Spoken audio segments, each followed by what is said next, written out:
dalam perjalanan pulang kembali ke kota Mekah, Aminah pun jatuh sakit. Dari hari ke hari, tubuhnya semakin melemah.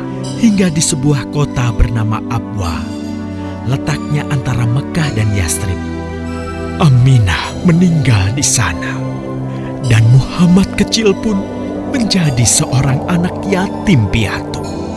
Sejak itulah Muhammad kecil dirawat dengan penuh cinta dan kasih sayang oleh kakeknya, Abdul Muthalib. Muhammad, sudah berhentilah memerah susunya. Insya Allah, sudah cukup untuk persediaan kita hari ini.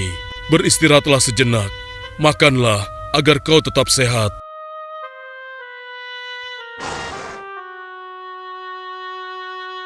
Ya Allah, betapa mulia akhlak cucuku ini. Namun, kasih sayang Abdul Muthalib tidak berlangsung lama. Saat usia Muhammad 8 tahun, Abdul Muthalib kakeknya yang sangat menyayanginya itu meninggal dunia. Kemudian, pengasuhan atas Muhammad pun beralih ke pamannya, Abu Thalib. Muhammad kecil tahu betul betapa sayangnya pamannya kepadanya. Di mana Muhammad? Ia tengah mengembalakan kambing milik salah seorang penduduk Mekah, suamiku. Sejak kapan dia keluar rumah? Sekitar waktu subuh tadi. Subhanallah, betapa baiknya akhlak keponakanku ini. Ya Allah, maafkan ketidakmampuanku mencukupi kebutuhan keponakanku.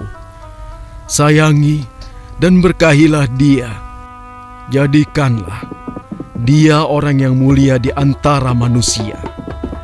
Hingga saat usia Muhammad menginjak 12 tahun, pamannya Abu Thalib mengajaknya berdagang ke Syam. Sampailah mereka di satu daerah bernama Busra. Saat mereka beristirahat, datanglah seorang pendeta menghampiri. Wahai saudaraku, selamat datang di Busra. Tampaknya kalian bukan orang sini. Dari manakah kalian berasal? Terima kasih saudaraku, kami datang dari Mekah. Lalu, siapakah gerangan anak ini? Ini adalah keponakanku, Muhammad namanya. Apakah engkau bertanggung jawab atasnya, Tuan? Ya, Kemana ayahnya? ayahnya sudah meninggal sejak ia masih dalam kandungan. Oh, apakah kini dia yatim piatu? Benar, Aku sungguh beruntung bertemu dengannya. beruntung. Beruntung apa? Sungguh, keponakanmu ini adalah orang yang sangat istimewa. Oh ya? Ya, dia adalah seorang nabi, Hmm? seorang utusan Allah. Bagaimana kau tahu hal itu? Aku tahu karena aku seorang pendeta. Dan berita kedatangan dia sebagai seorang utusan Allah sudah disampaikan di dalam Injil. Bahkan aku pun bisa mengetahuinya dari cincin kenabian yang berada di bagian bawah tulang rawan bahunya yang menyerupai buah apel sebagai tanda kenabiannya. Begitulah pendeta bernama Bahira menyampaikan kepada Abu Thalib perihal kenabian Muhammad.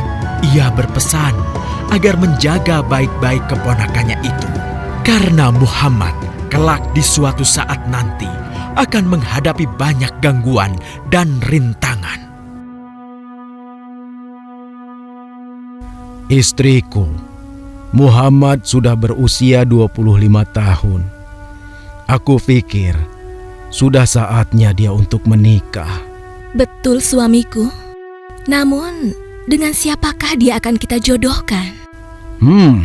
Kemarin Khadijah mengirimkan utusannya dan menyatakan keinginan Khadijah untuk menjadikan Muhammad sebagai suaminya. Hah? Khadijah? Khadijah yang mulia itu? Betul istriku, Khadijah yang selama ini mempercayakan barang perniagaannya kepada Muhammad. Kenapa dia memilih Muhammad?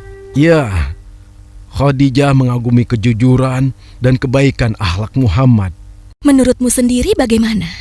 Aku pikir Khadijah adalah wanita terbaik bagi Muhammad. Kita akan melamarnya. Tepat di usia 25 tahun, Nabi Muhammad menikahi Khadijah yang berusia 40 tahun. Dari pernikahan itu, mereka dikaruniai Allah 6 orang anak. 2 laki-laki adalah Al-Qasim dan Abdullah. Sedangkan putrinya adalah Zainab, Ruqayyah, Ummu Kulsum, dan Fatimah. Namun, kedua putranya itu telah meninggal semenjak mereka kecil. Suatu ketika, terjadilah banjir besar di kota Mekah. Kabilah-kabilah di kota Mekah pun bergotong royong membangun kembali Ka'bah. Setelah pembangunannya selesai, terjadilah perselisihan antara pemuka kabilah tentang siapakah yang paling pantas meletakkan Hajar Aswad di Ka'bah. Abu Thalib, apa yang harus kita lakukan? Kita sudah bicarakan hal ini selama 5 hari, namun tidak ada titik temu. Aku khawatir akan terjadi pertumpahan darah. Sudah, begini saja. Kita sepakati bahwa masalah ini kita serahkan kepada takdir terbaik. Lihat pintu masuk Ka'bah itu. Siapapun yang pertama kali akan melewati pintu itu, dan siapapun dia, kita tidak boleh menolaknya. Setuju? Aku juga setuju. Baiklah, aku setuju. Aku juga setuju. Baiklah, kita perhatikan bersama. Tidak lama setelah kesepakatan itu, atas izin Allah, Nabi Muhammad menjadi orang pertama yang memasuki pintu menuju Ka'bah. Alhamdulillah, segala puji bagi Allah. Ternyata Muhammad, dan memang dia adalah orang yang tidak pernah kita temui ada celah. Betul? Betul. Ya, Betul. Nabi Muhammad pun menerima kepercayaan itu. Dengan kebijaksanaannya, Nabi Muhammad meminta sehelai kain, lalu meletakkan Hajar Aswad di atasnya. Nabi Muhammad mempersilahkan seluruh pemuka kabilah untuk memegang ujung-ujungnya dan mengangkatnya secara bersama-sama. Setelah sampai pada sudut Ka'bah, giliran Nabi Muhammad meletakkan Hajar Aswad di tempatnya semula. Terhindarlah perpecahan di kota Mekah. Meskipun demikian, kegelisahan masih terus menggelayuti hati Nabi Muhammad. Kejahiliahan ada di mana-mana. Kezaliman dan kemaksiatan terus berlangsung. Ia tak habis pikir. Nabi Muhammad mulai merenung dan menyendiri untuk menghindar dari perilaku jahiliyah. Nabi Muhammad memilih tempat di sebuah goa di atas bukit sekitar Mekah. Goa Hiro.